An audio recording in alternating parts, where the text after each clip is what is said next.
अस्सलाम वालेकुम एवरीवन। क्या हाल है आप सबका। आज मेरा इंटरनेशनल लॉ का पहला लेक्चर है that is about basis and development of international law. Kindly comment कर दें ताकि मुझे पता चल जाए कि मेरी आवाज़ आपको क्लियर आ रही है या नहीं आ रही। I was able to share the screen, so मुझे इस तरह से इसका कुछ सेटअप बनाना पड़ा है कि मैंने थोड़े बहुत अपने पावर पॉइंट प्रेजेंटेशन के ऊपर ये बनाया है ताकि आप लोगों को कुछ मेन पॉइंट्स समझ आ जाएं कि इंटरनेशनल लॉ क्या है, ये कैसे डेवलप हुआ और इसकी बेसिस क्या है, उनके ऊपर क्या डिबेट है। देखिए, ये वो वाला टॉपिक है जहाँ पे मेन हमारा कॉन्सेप्ट जो है वो क्लियर होना चाहिए कि इंटरनेशनल लॉ खुद क्या चीज़ है और इंटरनेशनल लॉ क्यों इसकी ज़रूरत पड़ी, इसकी ज्यूरिस्डिक्शन कहाँ कहाँ है और ये क्यों डेवलप हुआ और कैसे डेवलप हुआ। ये कुछ हमारे ऐसे क्वेश्चंस हैं जो हमारे क्लियर होने चाहिए before we delve into the topic and into the subject. So सबसे पहले जो basis and development of international law है, उससे भी पहले मैं आप लोगों को एक कॉन्सेप्ट क्लियर करना चाहूँगी, दैट इज़ सॉरी कि इंटरनेशनल लॉ है क्या चीज़। आपको पता होना चाहिए कि दुनिया में डिफरेंट ममालिक हैं, डिफरेंट कंट्रीज़ हैं, दे इंटरैक्ट विद ईच अदर। अब एक मुल्क ने दूसरे मुल्क के साथ कोई मुआहिदा किया, दूसरा मुल्क उसके ऊपर पूरा नहीं उतरा, ठीक है, तो कैसे वो इन्फोर्स करेगा दूसरे कंट्री को कि तुम मेरी बात मानो। इसी तरह एक मुल्क में किसी ने चोरी की या कत्ल किया और वो दूसरे मुल्क में जाकर छुप गया, उसको कैसे वो दूसरे मुल्क को कहेगा कि आके मुझे आप लोग जो है वो मुझे कैच करो, पकड़ो, कैसे कैसे कहेगा। तो इसके लिए हमारे पास डिफरेंट ट्रीटीज़ हैं, डिफरेंट कन्वेंशंस हैं, डिफरेंट पुराने हमारे कस्टम्स चले आ रहे होते हैं, जैसे रिवायात होती हैं, उन वो किसी डॉक्यूमेंट पे नहीं लिखी होती हैं but we have to follow them. तो किस तरह ये चीज़ें with the passage of time develop हुई कि हमें पता होता है कि अगर इस तरह से कुछ हुआ है, ट्रीटी है, तो इसको इन्फोर्स किया जा सकता है। तो ज़ाहिर है it's not the procedure of one day या फिर ये इकट्ठा से इम्प्लीमेंट होने वाली चीज़ नहीं है। दुनिया बहुत अरसे से चेंज होती आई है, पहले सिस्टम डिफरेंट था, अब सिस्टम डिफरेंट है। तो किस तरह इंटरनेशनल लॉ डेवलप हुआ, तो सबसे पहले हमें पता होना चाहिए इंटरनेशनल लॉ है क्या। ये नॉर्मल लॉ से डिफरेंट लॉ है। जो स्टेट का लॉ होता है वो ये होता है कि एक सॉवरेन होता है स्टेट में, जैसे हमारा एक कॉन्स्टिट्यूशन है, उसके अंडर हमने एक लॉ बनाया हुआ है और वो लॉ हमारा जो सॉवरेन होता है वो इम्प्लीमेंट करता है हम पे, और वो बाइंडिंग होता है इस तरह से कि अगर आप लॉज एंड रेगुलेशंस फॉलो नहीं करते तो उसके पीछे पावर ऑफ सैंक्शन होती है और आपको पकड़ लिया जाता है। फर्स्ट करो you break the traffic rules, तो क्या होता है कि आप कुछ अर्से बाद वो आपको आके पकड़ लेते हैं, ठीक है। इसी तरह आप कोई मर्डर करते हो तो आप पकड़े जाते हो। अब इंटरनेशनल लॉ में तो यू कांट डू दिस ना, तो it is slightly different from what municipal law is. इसमें जो सब्जेक्ट्स होते हैं वो with the passage of time change हो गए, लेकिन अगर हम जनरली देखें तो वो स्टेट्स होती हैं। डिफरेंट स्टेट्स हैं, उनके आपस में इंटरेक्शंस हैं, उनकी दोस्तियां हैं, उनकी दुश्मनियां हैं। तो कैसे इंटरनेशनल लॉ स्टेट्स की डीलिंग को हैंडल करता है, ये बेसिकली ऐसे रूल्स हैं, ऐसे प्रिंसिपल्स हैं जो कि स्टेट्स जो होती हैं वो अपने ऊपर खुद से बाइंडिंग कर लेती हैं, which the states feel binding to observe on themselves, कि हमें इनको फॉलो करना है while we are dealing with the other states. So international law जो है it's is basically body of rules and principles जो स्टेट्स अपने कॉन्डक्ट के लिए अपने ऊपर खुद से उन्होंने बाइंडिंग किया हुआ है, या फिर इंटरनेशनल एक कस्टम आ रहा है कि हमारे ऊपर बाइंडिंग होता है। इसके ऊपर एक बहुत बड़ी डिबेट है। तो हमें यहाँ से क्लियर हो जाता है कि इंटरनेशनल लॉ जो है ये स्टेट्स का लॉ है, जो स्टेट्स अपने इंटरनेशनल अफेयर्स में इसको फॉलो करती हैं।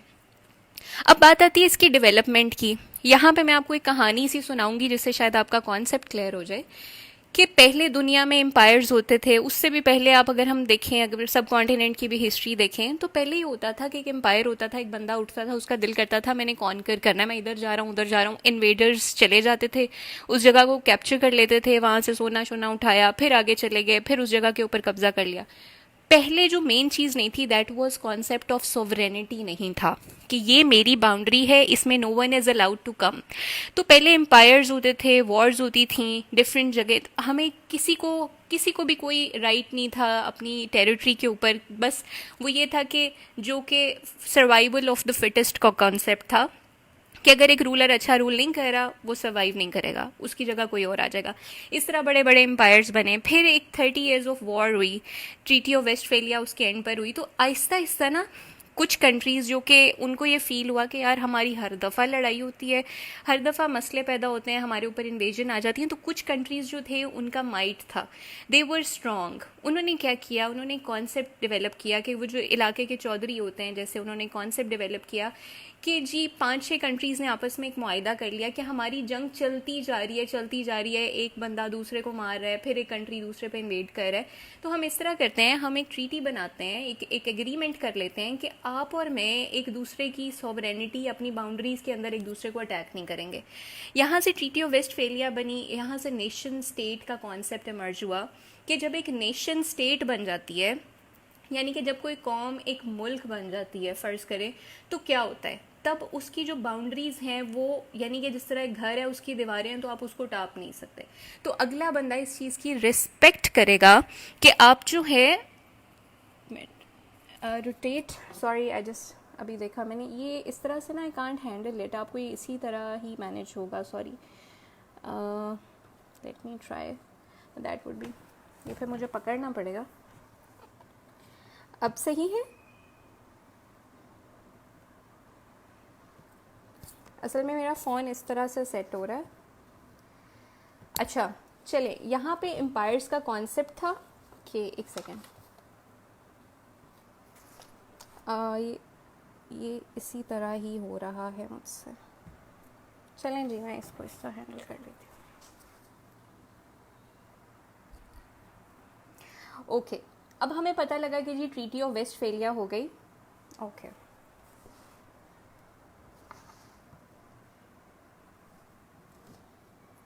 Just a second.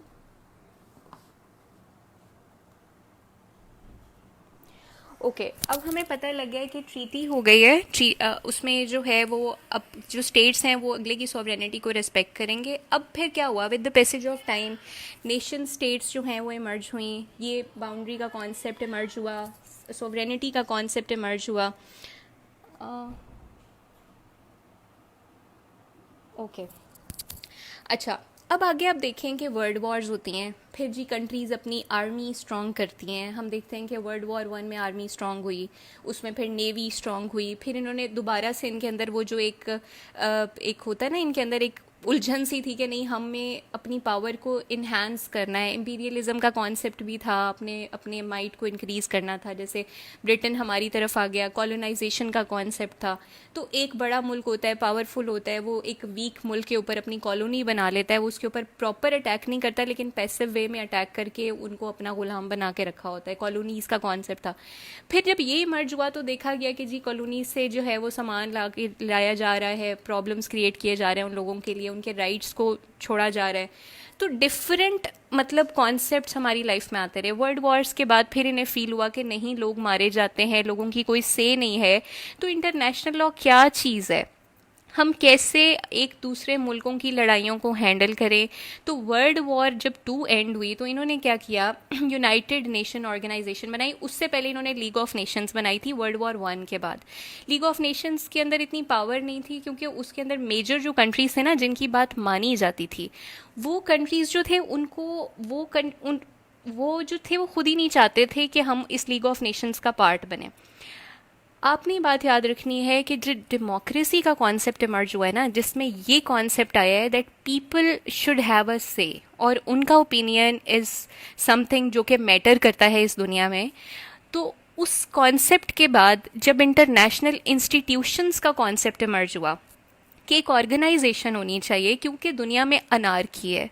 अनार्की का मतलब होता है कि क्लासरूम है जिसमें बच्चे हैं लेकिन कोई टीचर नहीं है जो उनको मॉनिटर कर रहा है। तो आप खुद ही अंदाज़ा लगा लें कि अनार्की में देयर इज़ नो वन जो कि अबव द लॉ हो, और कोई भी ऐसा बंदा नहीं है। अब हर स्टेट अपने आप में सॉवरेन थी तो कोई किसी को कुछ कह नहीं सकता था। तो इन्होंने इंटरनेशनल ऑर्गेनाइजेशन का कॉन्सेप्ट इमर्ज किया जो कि एक सोशल कॉन्ट्रैक्ट था सारी स्टेट्स का आपस में। इन्होंने एक मुआहिदा किया कि हम लोग क्या करेंगे, एक ऑर्गेनाइजेशन बनाएंगे, हमारे छोटे मोटे मसले हम उसके आगे ले जाएंगे, जो वो फैसला करेगी उसकी हम रिस्पेक्ट करेंगे। That was purely a decision जो कि आपका अपने कॉन्सेंट के साथ था, या आप पे किसी ने इन्फोर्स नहीं किया था। लीग ऑफ नेशंस में ऐसा हुआ लेकिन वो एक फेलियर था क्योंकि वर्ल्ड वॉर 2 हो गई थी। देखिए यूएनओ जो है ना, उसके अंदर एक यूनाइटेड नेशन चार्टर बनाया गया था जिसमें डिफरेंट जो पिछली ट्रीटीज़ थी, जैसे ट्रीटी ऑफ वेस्टफेलिया हो गई, ये जो कन्वेंशंस होती थी, वियना कन्वेंशन हुई, जिनेवा कन्वेंशंस हुई। अगर मैं आपको एग्जांपल दूं, ह्यूमन राइट्स जो थे वो कैसे आए, जिनेवा कन्वेंशन के थ्रू ह्यूमन राइट्स आए। कि पहले ये होता था कि वॉर्स थी, फिर जिनेवा में एक दो दफ़ा मीटिंग्स हुई, पता लगा कि जी लोगों को मारा जाता है, फिर एक ट्रीटी हुई कि जी चाहे फौजी कहीं का भी हो, अगर वो वुंडेड है तो उसको हमने एड देनी है, ठीक है। तो फिर जो एम्बुलेंस होती थी उसको वॉर में कुछ नहीं कहा जाता था, पहले तो सबको मार दे, फिर आहिस्ता आहिस्ता ये मर्ज हुआ, फिर एम्बुलेंस से बात आगे चली गई कि जी वॉर जो नेवी के थ्रू जो वॉर होती है, समंदर में जो लोग परेशान होते हैं उनके लिए हल ढूंढा जाए। फिर देखा जाए जी प्रिजनर्स ऑफ वॉर्स के लिए एक अलग ट्रीटी हुई, ठीक है, with the passage of time. ये 1945 से पहले छोटी छोटी छोटी छोटी जो है एग्रीमेंट्स होते थे स्टेट्स के दरमियान। फिर जब प्रिजनर्स ऑफ वॉर्स के ऊपर थी कि जब कोई बंदा एक मुल्क दूसरी की आर्मी को लेकर जाता है तो वो जिनेवा कन्वेंशन के अंडर वो उनको कैदी तो बना के रखता है, फिर लेकिन उनके राइट्स जो हैं वो प्रोटेक्टेड हैं, ठीक है। आहिस्ता आहिस्ता जो है ये डेवलपमेंट हुई हुई थी इंटरनेशनल ह्यूमैनिटेरियन लॉ की भी ना। तो जब चार्टर बना यूनाइटेड नेशंस का तो उसको इन्होंने एक पावर दी, उसमें इन्होंने जो पुरानी ह्यूमन राइट्स की ट्रीटीज़ थी, जो पुराने इनके वैसे ट्रीटीज़ थी, टू कॉन्सेप्ट ऑफ सॉवरेनिटी की ट्रीटीज़ थी, उस चार्टर में मिला मुलू के इन्होंने कॉडिफाइड किस्म का एक डॉक्यूमेंट तैयार किया, जिसमें इन्होंने ये कॉन्सेप्ट दिया कि यूनाइटेड नेशन ऑर्गेनाइजेशन जो है इसके 6 पार्ट्स हैं, जिसमें हमें पता है एक सिक्योरिटी काउंसिल है जो कि इन्फोर्समेंट के लिए थी, एक हमारे पास जनरल असेंबली थी जिसमें पूरी दुनिया के कंट्रीज जो भी यूएन के पार्ट थे वो उसका पार्ट बनेंगे, इसी तरह सेक्रेटेरिएट था इनका, इसी तरह इनकी डिफरेंट ऑर्गेनाइजेशन थी, ट्रस्टीशिप काउंसिल थी। अब उसमें जो यूएन चार्टर था उसकी इन्फोर्समेंट थी, जिसमें इंटरनेशनल लॉ को सही एक फेस दिया कि अब जो कुछ भी होगा, अगर डिस्प्यूट हुआ तो आईसीजे उसको हैंडल करेगा, अगर किसी कंट्री ने इन्वेड कर दिया तो सिक्योरिटी काउंसिल आ जाएगी बीच में, इसी तरह अगर कोई मसला उठता है तो सबकी बात मानी जाएगी, तो जनरल असेंबली में कॉन्सेप्ट दिखाला जाएगा। तो ये वाली चीज़ें with the passage of time आती रहीं और इंटरनेशनल लॉ डेवलप होता गया। तो आपको ये चीज़ क्लियर होनी चाहिए कि it is different from municipal law, लेकिन इसके ऊपर अभी बहुत सी डिबेट्स बाकी हैं। फिर स्टेट्स की इंटरेक्शन, अब सब्जेक्ट क्या है इंटरनेशनल लॉ के, उसके ऊपर बातें होना शुरू, ग्लोबलाइजेशन हुई, लोग इधर उधर जाके क्राइम्स करना शुरू हो गए, स्टेट्स के मसले आगे से लोगों तक आ गए कि एक बंदे ने एक जगह क्राइम किया है फिर वो कहीं और जाके छुप गया। तो आहिस्ता आहिस्ता जो है कस्टम्स चलते आए, रवायात से इंटरनेशनल लॉ डेवलप हुआ, ट्रीटीज़ थी जो डिफरेंट डिफरेंट आती गई, आगे आगे और आती जा रही हैं, कन्वेंशंस होती जा रही हैं, लोग उनके ऊपर बाइंडिंग अपने ऊपर स्टेट्स उनको करती जा रही हैं। This was basically the development of international law, जो मैंने आपको सिर्फ एक स्टोरी में बताया है। आप जब किताब से पढ़ेंगे तो आपको ये चीज़ बहुत ईजीली क्लियर हो जाएगी कि with the passage of time ये इमर्ज होता है, और with the passage of time जैसे जैसे नीड बढ़ती जाएगी ये आगे भी इसके अंदर चीज़ें ठीक होती जाएंगी। तो ये अचानक से इम्प्लीमेंट हुआ हुआ लॉ नहीं है। आगे हम जाते हैं बेसिस ऑफ इंटरनेशनल लॉ। अगर हम बेसिस की बात करें तो जी सबसे पहला कॉन्सेप्ट आता है क्यों बनाया जाता है इंटरनेशनल लॉ। अनार्की थी, रोला है, डलता रहे। उसमें 2 मेन थेरीज हैं जो बेसिस बताती हैं इंटरनेशनल लॉ की बेसिस क्या है। एक है थेरी जो है नेचुरल लॉ थेरी, जो थेरी ऑफ फंडामेंटल राइट्स कहते हैं। हमें पता है हमारे फंडामेंटल राइट्स क्या है, right to live, right to have property, right to speak, right to have education, ये हमारे बेसिक राइट्स हैं, फंडामेंटल राइट्स हमारे कॉन्स्टिट्यूशन में भी हैं, आर्टिकल 8 से आगे 28 तक। ये कहाँ से आए हैं? ऑब्वियसली इन्हें पीछे कहीं कुकिंग हुई है तो हमारे पास एक फ्रूट आई है ना चीज़। तो अब बेसिकली नेचुरल लॉ हम कहते हैं कि नेचुरली एक हमारे अंदर मोरालिटी है। मोरालिटी में है कि फॉर इंस्टेंस हम किसी का कत्ल नहीं कर सकते, we can't kill anyone. This is something जो कि मोरालिटी है और हमें बस पता होता है इस चीज़ का। तो इसमें जो ग्रॉटिस था वो ये कहता था कि दुनिया में जितने भी लॉज बने हैं ना उनकी बेस जो होती है वो मोरालिटी होती है, और जो चीज़ मोरालिटी के अगेंस्ट होती है that is not the basis of international law. Then आ जाता है कॉन्सेंट थेरी, जो दूसरे हैं वो कहते हैं नो, इंटरनेशनल लॉ की बेसिस मोरालिटी नहीं है, इंटरनेशनल लॉ की बेसिस है कॉन्सेंट, जो कि स्टेट्स खुद देती हैं। जैसे सोशल कॉन्ट्रैक्ट की एक थेरी है, वो ये कहती है कि फॉर इंस्टेंस अब हम लोग एक मुल्क में रहते हैं और उस मुल्क में डिफरेंट लोग हैं, लेकिन होता क्या है कि हमें घर में सोए हुए हमें नहीं पता कि कोई भी आके हमारे ऊपर इन्वेड कर देगा। फिर हम एक मुल्क में हैं जहाँ पे हमें लग रहा है अच्छा कोई हमें फूड नहीं देगा, हमें इलेक्ट्रिसिटी कहाँ से आएगी। अब कोई एक चीज़ तो होनी चाहिए ना जो ऊपर बैठ के हमारी फ्रंटियर्स को प्रोटेक्ट करे, या कोई चीज़ तो है ना जिसने हमारी बेसिक नीड्स को पूरा करना है। इलेक्ट्रिसिटी हमें कहाँ से आएगी? अब सारे काम हम खुद तो नहीं कर सकते ना। तो अब यहाँ पे क्या कॉन्सेप्ट आएगा, दैट इज़ कॉन्सेंट थ्योरी के स्टेट खुद से आपस में एक सोशल कॉन्ट्रैक्ट कर लेती हैं कि वो अपने कुछ राइट्स जो हैं वो किसी के आगे जो हैं वो दे देती हैं उसको, कि आप हमारे ये राइट्स रखें, हम हमारी कुछ ड्यूटीज़ आपके तरफ होंगी, आपके कुछ राइट्स हमारी तरफ, हम कंसेंट कर लेते हैं कि जब ऐसा कुछ होगा तो हम out of courtesy, out of respect ये चीज़ मान लेंगे। तो वो कहते हैं कि इंटरनेशनल लॉ की बेसिस मोरालिटी नहीं है, मोरालिटी क्योंकि कोई डेफिनेशन ही नहीं है, नेचुरल लॉ कुछ है ही नहीं। इसकी बेसिकली जो बेसिस है वो है कि हमने कॉन्सेंट दिया है, स्टेट ने अपनी मर्जी से डिसाइड किया है कि we will have a social contract and we will have an international law, ताकि जब हम डीलिंग करें तो वो चीज़ स्मूथ हो। देन आता है कि क्या ये एक हकीकी असली लॉ है, इज इट ट्रू लॉ? ठीक है, तो इस पे भी दो स्कूल्स ऑफ थॉट हैं। एक है पॉजिटिव स्कूल जो कि जॉन ऑस्टिन का है और वो और बात करता है, और एक दूसरा है school which is I think I missed one of the slides, नहीं दूसरा है हिस्टोरिकल स्कूल्स जो कि स्टार्क का है।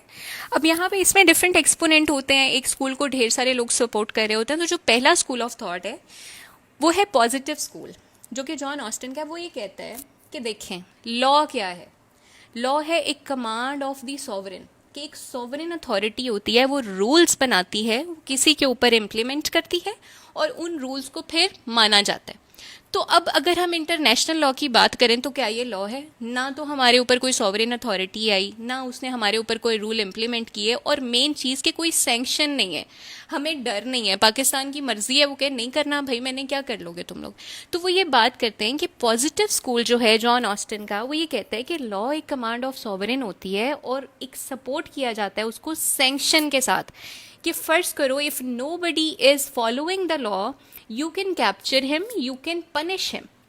लॉ इन्फोर्समेंट एजेंसीज होती हैं हमारी, जैसे हमारे पास पुलिस है, रेंजर्स हैं, तो हमने क्या करना है, वो कहते हैं कि देखें अगर हम इंटरनेशनल लॉ की बात करें, ना तो लॉ गिविंग अथॉरिटी हमारे पास कोई है कि जो कोई सॉवरेन हो, ना कोई सैंक्शन है, किसी कंट्री को आप सज़ा नहीं दे सकते, कोई एग्जेक्टिव अथॉरिटी हमारे पास नहीं है, जैसे एक स्टेट होती है उसमें एक लॉ होता है, उसकी गवर्नमेंटल मशीनरी होती है जिसमें एक लेजिस्लेचर होता है जो लॉ बनाता है, एक एग्जेक्टिव होता है जो उस लॉ को इम्प्लीमेंट करता है, और एक इसी तरह हमारे पास जुडिशरी होती है जो कि अपनी जो है वो प्रॉब्लम्स को रिजॉल्व करती है। तो इंटरनेशनल लॉ में तो ऐसा कोई कॉन्सेप्ट ही नहीं है, तो कोई लेजिस्लेटिव सेटअप भी नहीं है। प्लस अगर हम रूल्स की बात करें तो हमारे पास एक चार्टर है, कुछ और डॉक्यूमेंट्स हैं, तो इसके कोई वेग से रूल्स हैं हमारे पास, इसका स्कोप बहुत लिमिटेड है, हमें नहीं पता। अब इंटरनेशनल लॉ के एम्बिट में ये बात स्टेट की आती है, ये नहीं आती, लॉ ऑफ सीज और है, मेरीन लॉ और है, हमें नहीं पता इन चीज़ों का, तो हाउ डू वी मैनेज।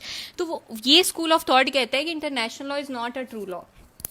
अब इसके अगेंस्ट दूसरा स्कूल है, दैट इज़ हिस्टोरिकल स्कूल, जो कि ओपन हीम जो है, ये दोनों जो हैं ये बात करते हैं कि देखें लॉ जो होता है ना, उसका मकसद ये नहीं होता कि आपने इन्फोर्स ही करना है।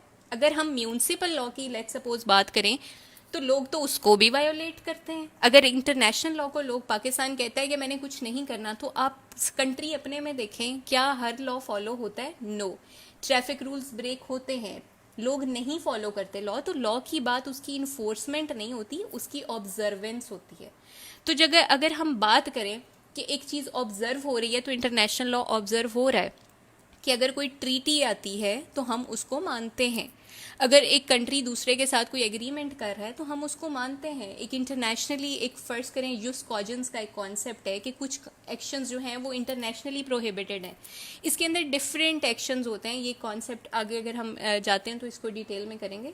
युस कॉजन्स का ये कॉन्सेप्ट है कि देखें कुछ एक्शंस हैं जो इंटरनेशनली प्रोहिबिटेड हैं, जैसे जिनोसाइड है कि आप किसी भी एक कम्युनिटी को या किसी भी लोगों को इकट्ठा मार नहीं सकते। अब ये इंटरनेशनली अगर इस कॉन्सेप्ट के ऊपर दो स्टेट आपस में ट्रीटी कर लेती हैं, वो कहती हैं कि हमारा एग्रीमेंट है, हम इस कम्युनिटी को तुम अपने कंट्री में इनका जीनोसाइड करो, इस कम्युनिटी का मैं अपने कंट्री में जीनोसाइड कर देती हूँ, तो ये ट्रीटी ही इनवैलिड होगी क्योंकि ये एक गलत कॉन्सेप्ट के ऊपर है। तो इंटरनेशनली ये चीज़ मानी तो जा रही है, तो जब ये चीज़ ऑब्जर्व हो रही है तो इसका मतलब है इंटरनेशनल लॉ की कोई तो बात है ना। इस तरह हम नहीं कह सकते कि ये टोटली लॉ ही नहीं है, it can be a weak law लेकिन इट इज़ अ लॉ। फिर आती हैं जी इंटरनेशनल कॉन्फ्रेंसेस जब होती हैं तो हर किसी का दिल होता है हम उसको अटेंड करें, स्टेट्स इसको एक्सेप्ट करती हैं। अगर हम आईसीजे की बात करें जो कि इंटरनेशनल कोर्ट ऑफ जस्टिस है, जब भी डिस्प्यूट होता है स्टेट्स दोनों पार्टीज चली जाती हैं, अपनी मर्जी से जाती हैं चाहे, लेकिन उसके ऊपर से उसका जो डिसीजन होता है हम उसको जो है उसको फॉलो करते हैं। उसके बाद आईसीजे जो है वो इंटरनेशनल रूल्स को एक्सेप्ट करता है। आईसीजे कोई भी ऐसी चीज़ के ऊपर डिसीजन नहीं देता कि जो इंटरनेशनल लॉ या चार्टर के अंदर लिखी हो और आईसीजे उसके अगेंस्ट फैसला नहीं करता, उसी को फॉलो करके आगे चलता है। अगर हम बात करें पार्शियल सैंक्शन फोर्स की, तो हमें पता है कि जी अब अगर हम एग्जांपल मैं आपको देती हूँ, इराक ने जब कुवैत के ऊपर इन्वेड किया था, बैठे बैठे इराक को ख्याल आया उसने कुवैत पे इन्वेड कर दिया, तो सिक्योरिटी काउंसिल हर जगह से इन लोगों ने डिमांड की कि हमें दुनिया की फोर्सेस चाहिए because we don't have our own military. What we have to do is कि किसी कंट्री ने किसी कंट्री की सोवरेनिटी को इन्वेड किया है, तो अब इंट्रूडर्स के साथ क्या किया जाए, इनके ऊपर अटैक किया जाए, व्हाट्सोएवर वाज द बेसिस।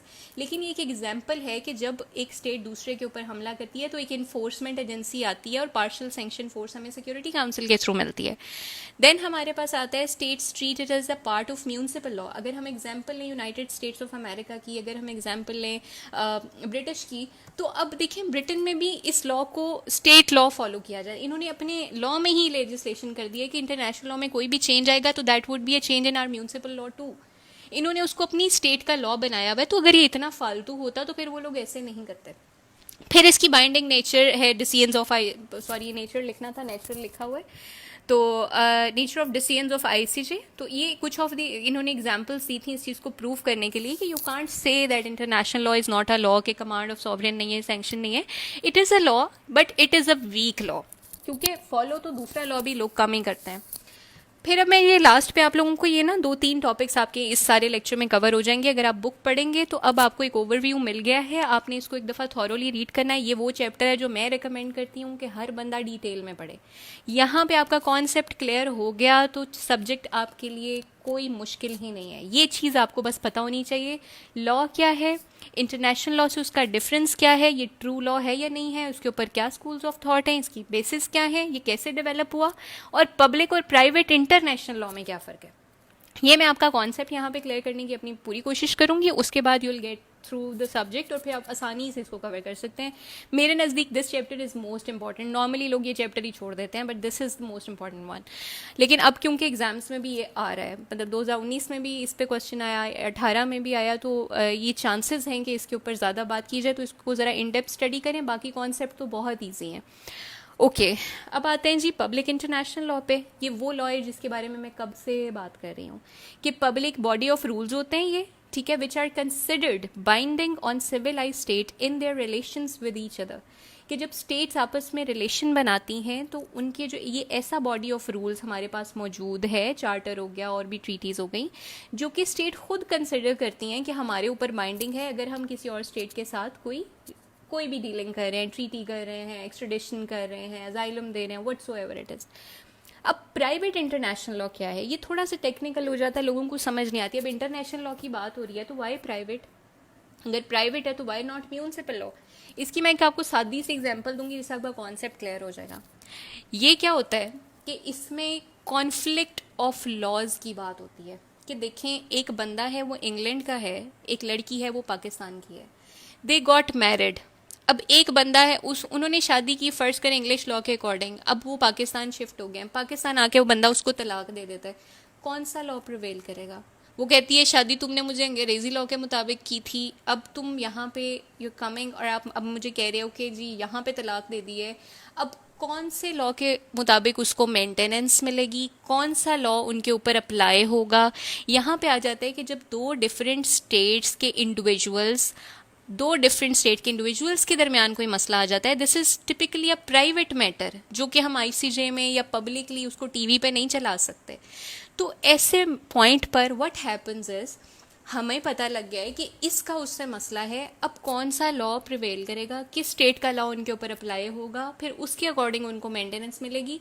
फिर देखा जाता है कि जी जहाँ शादी हुई थी वहाँ की डाइवोर्स होगी, या अगर मुसलमान है या हिंदू है या क्या हिसाब है उस हिसाब से उसको डीलिंग की जाएगी। तो जब कॉन्फ्लिक्ट ऑफ लॉ प्रिवेल कर जाता है बिटवीन टू स्टेट्स के, जब इंडिविजुअल्स डिफरेंट स्टेट के होते हैं, उनमें कोई मसला हो जाता है, तो जो चीज़ उससे डील करती है that is private international law. तो इसके ऊपर भी डिफरेंट इन्होंने ट्रीटीज़ बनाई हुई हैं, डिफरेंट इनके डॉक्यूमेंट्स हैं, और इनका काफ़ी ज़्यादा वर्क है, जुरिस्टिक वर्क कहते हैं उसके ऊपर, जो हमारे डिप्लोमेटिक ऑफिसेज में पड़ा होता है कि जब कोई ऐसा फैमिली मैटर आ जाए या कोई हमारा बिजनेस ट्रांजैक्शन आ जाए कि आपने चाइनीज़ कंपनी से कुछ ख़रीदा, आपके साथ फ्रॉड कर दिया व्हाट्सोएवर, तो ऐसी जो प्राइवेट इंडिविजुअल्स की डीलिंग होती हैं इंटरनेशनल लेवल पे और उसमें जो मसले मसाइल होते हैं उनको जो डील करता है, that is private international law.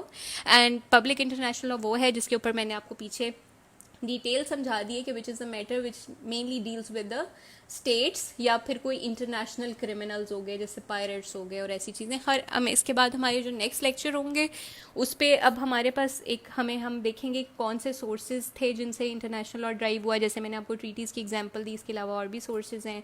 फिर हम ये बताएंगे कौन से सब्जेक्ट्स हैं इंटरनेशनल लॉ के, कि किन किन पे अप्लाई होता है, सिर्फ स्टेट्स के ऊपर होता है, इंडिविजुअल्स पे होता है या इंटरनेशनल ऑर्गेनाइजेशंस पे होता है। There are lot of questions, लेकिन अब यहाँ तक if you get your concept cleared तो आई अश्योर यू कि इस सब्जेक्ट में आगे कुछ भी नहीं है। ये चीज़ें आपकी क्लियर हो जाएं, आपको सोर्सेज सब्जेक्ट्स पता हों, आगे फिर थोड़े छोटे छोटे इनके टॉपिक्स हैं वो हमारे आसानी से कवर हो जाएंगे। तो इस चैप्टर्स को आप ये 3-4 टॉपिक्स हैं इनको आप एक किसी ऑथेंटिक बुक से एस के कपूर की पढ़ लें या कोई और पढ़ लें, थॉरोली रीडिंग करें, इनके अपने नोट्स बनाएं। ये चीज़ भी मैं शेयर कर दूंगी आपकी अव्वल, और इनके नोट्स बना के आप इसके ऊपर काम करें तो थिंग्स वुड गेट फाइन इंशाल्लाह। Thank you so much. अभी कमेंट्स में आई थिंक चलें जी, थैंक यू।